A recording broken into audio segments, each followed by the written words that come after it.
Donald Trump's leading Republican candidates have said in recent days that, if elected, they would pardon the former president if he is convicted of any of the 91 felony charges he currently faces.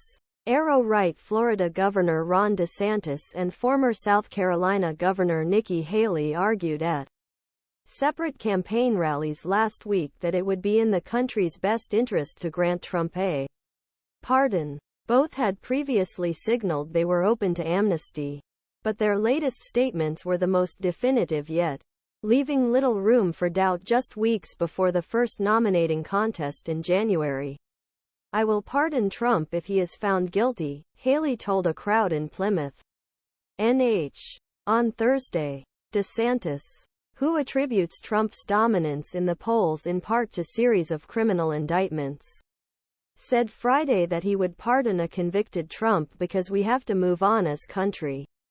Speaking to reporters after campaign stop in Decatur, Iowa, DeSantis reiterated Haley's resolve and cited the only time a U.S. president has previously received pardon, like Ford did to Nixon. DeSantis said, referring to Gerald Ford's 1974 pardon of disgraced former President Richard M.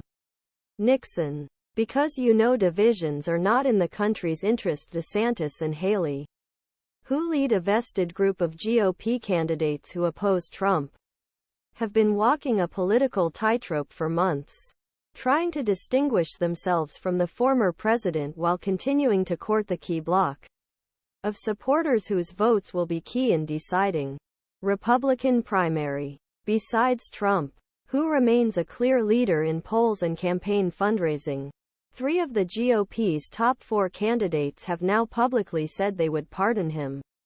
And entrepreneur Vivek Ramaswamy committed to the move in July. Former New Jersey Governor Chris Christie, meanwhile, opposed those promises, calling Trump's actions a threat to democracy.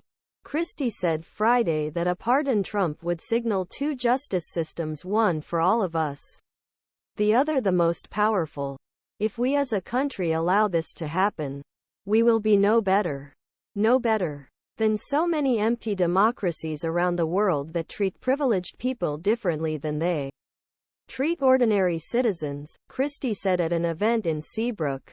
The federal charges, which carry the most severe penalties, relate to alleged obstruction of justice and can result up to 20 years in prison typical cases.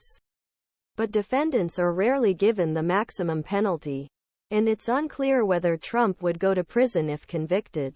Trump's conduct, specifically his role in attack on U.S. Capitol on Jan. 6, 2021, is at center not only criminal cases filed against him, but also of officials' decisions to keep him out presidential primaries in 2 states. In Maine, Secretary of State Shenna Bellows barred Trump from voting late last week and has been subjected to violent threats since. Bellows said in social media post that his home was a mess over the weekend and that fake Emmer